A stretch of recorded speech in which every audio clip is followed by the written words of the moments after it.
বিমা খাতের যদি কোম্পানিগুলো দেখেন গত 17 বছরে, তাহলে দেখবেন হচ্ছে যে তাদের মালিকরা খুব প্রভাবশালী, কিন্তু কোম্পানিগুলো খুবই দুর্বল। এটা হচ্ছে রোগ, 1 নম্বর রোগ।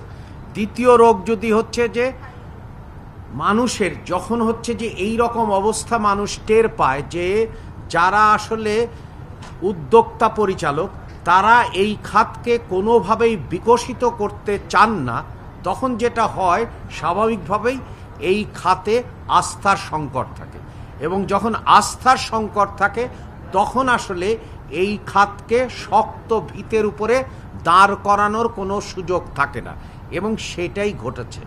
আপনারা যদি দেখেন এই খাতকে কিভাবে বিযুক্ত করা হয়েছে, সারা পৃথিবীতে ডিজিটালাইজেশন হয়েছে, কিন্তু বিমা খাতের অবস্থা দেখেন, কোনো রকম ডিজিটালাইজেশনের কোনো সুযোগ আমরা লক্ষ্য করি না। আপনারা যদি খেয়াল করেন যে অবহেলার কতকগুলো পরিস্থিতি আপনারা কিন্তু জানেন, যে গ্রাহকের যদি সন্তুষ্টি চিন্তা করেন, গ্রাহকের কোনো সন্তুষ্টি নেই। দ্বিতীয় যদি চিন্তা করেন যে আপনার এই খাতে যে কিভাবে আপনার সুশাসন ব্যবস্থা চালানো হবে, সেটার কোনো ব্যবস্থা নেই। তৃতীয় যদি চিন্তা করেন যে রেগুলেটরি ওভারসাইটেরও কোনো ব্যবস্থা এই খাতে ছিল না।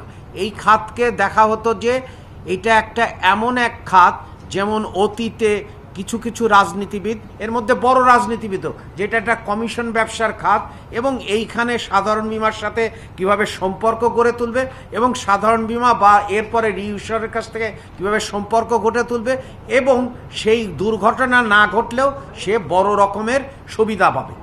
এইটাই হচ্ছে এই খাতে চলছে, এবং আমি নিজে দেখেছি, কারণ আমি এক সময় একজন স্বতন্ত্র পরিচালক ছিলাম একটা বীমা কোম্পানির। কেন ছিলাম? কারণ হচ্ছে যে আমাদের এই বড় একজন অর্থনীতিবিদ ছিলেন, যার নাম হচ্ছে জন মেইনার্ড কেইন্স।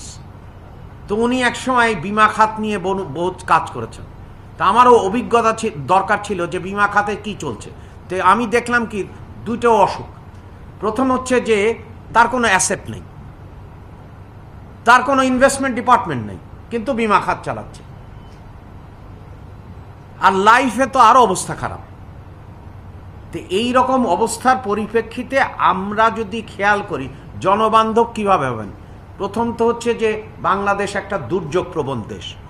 সেইখানে আপনি কি কৃষি বিমার ক্ষেত্রে কি ভূমিকা হচ্ছে?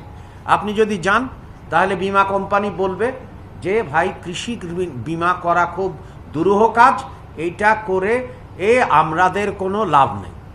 তাহলে কি হলো? তাহলে আপনার ইনোভেশনটা কি, উদ্ভাবনটা কি?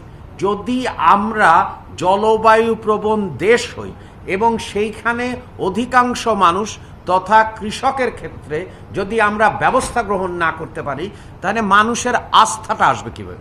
কারণ আস্থাটা তো নিতে হবে। তারপরে দ্বিতীয় আসেন যে বাংলাদেশে জনসংখ্যা কি আর বিমার কাভারেজ কি। এটা একটা বড় রকমের কাঠামোগত সংকট। অর্থাৎ হচ্ছে যে কোম্পানি আপনি যদি টেকসই লাভের দিকেও যেতে চান, তাহলে তো সেটা করতে হলে আপনাকে প্রোডাক্টটা ডাইভার্সিফাই করতে হবে।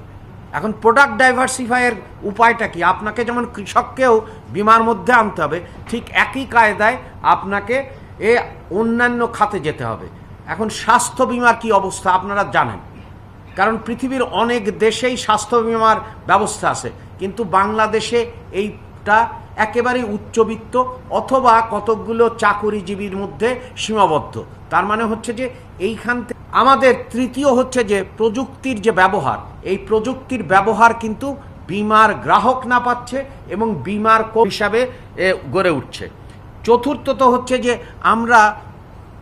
আমাদের জীবন যেখানে থাকে, অর্থাৎ আমরা যখন যানবাহনে চলাচল করি, সেই যানবাহন যখন চলাচল করি, তো যানবাহন চলাচলের ক্ষেত্রে কি আমাদের বিমা ব্যবস্থাটা কি? তাহলে আমরা জীবনের ঝুঁকি নিয়ে চলছি, কিন্তু আমরা বিমার কাজটা কি? যে ঝুঁকিকে হ্রাস করা। সেখানে জীবনের ঝুঁকি নিয়ে চলছি যানবাহন ক্ষেত্রে, কিন্তু যানবাহনের ক্ষেত্রেও সেরকম নেই। তারপরে হচ্ছে যদি আপনি খেয়াল করেন দেখবেন হচ্ছে যে বিমা কোম্পানির আরও দুটো রোগ আছে।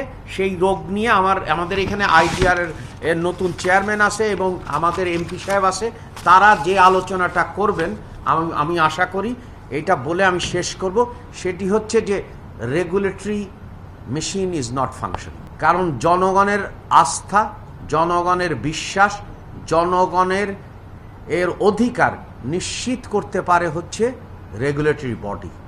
আমাদের যে রেগুলেটরি বডি আছে সে এতদিন যেভাবে ছিল এই রেগুলেটরি বডি ফাংশন করেনি। তা আমরা মনে করি যে আপনারা যে সভা এবং আয়োজন করেছেন তার ক্ষেত্রে অন্তত এই 5টি বিষয়ে আপনারা উদ্যোগ গ্রহণ করবেন।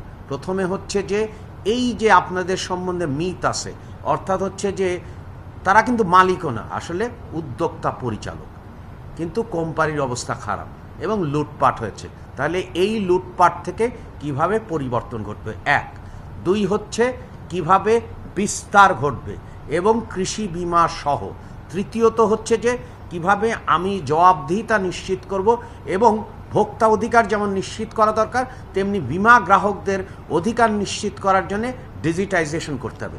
এবং চতুর্থত খুবই গুরুত্বপূর্ণ যে এই যে আপনারা যে সার্ভেয়ার করেন মানে যেটা মার্কেট বেসড, অর্থাৎ হচ্ছে সার্ভেয়ার হইতে পারে, তারপরে হচ্ছে যে আপনাদের কোম্পানিগুলো যে অডিট করে এরা মার্কেট বেসড রেগুলেটররা আসলে ফাংশন করছে কিনা।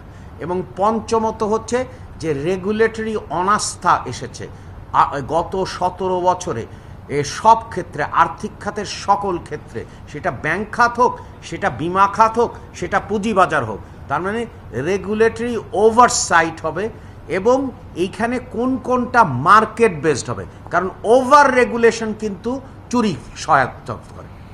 তাহলে আপনাকে খেয়াল করতে হবে যে রেগুলেশনটার কিন্তু লাইনটা খুব ফাইন লাইন, অর্থাৎ হচ্ছে যে আমরা মার্কেট বেসড রেগুলেটর অর্থাৎ হচ্ছে অডিটর, তারপরে হচ্ছে দ্বিতীয় হচ্ছে সার্ভেয়ার, তারপরে credit rating agency, consumer rating agency, এইগুলো যেমন কাজ করতে হবে আবার রেগুলেশনটাও চালাতে হবে। তো আমরা চাই, আমাদের সরকার প্রতিজ্ঞাবদ্ধ, আমরা কোনো ওভার রেগুলেশন দেখতে চাই না, কিন্তু একই সঙ্গে আমরা যেতে চাই যে একটা শক্তিশালী রেগুলেটরি কাঠামো গড়ে উঠুক যার মাধ্যমে বাংলাদেশের সকল মানুষের মধ্যে বীমার গ্রহণের বিস্তৃতি বাড়বে, একই সঙ্গে জবাবদিহিতা বাড়বে এবং একই সঙ্গে যিনি গ্রাহক তার যেন প্রতিটি বিষয় অর্থাৎ তার ন্যায্য প্রাপ্তি ঘটে। তার মানে এই বীমা খাতে ন্যায্যতার বড় অভাব, বীমা খাতে অধিকারের বড় অভাব, বীমা খাতে হচ্ছে রেগুলেশনের বড় অভাব।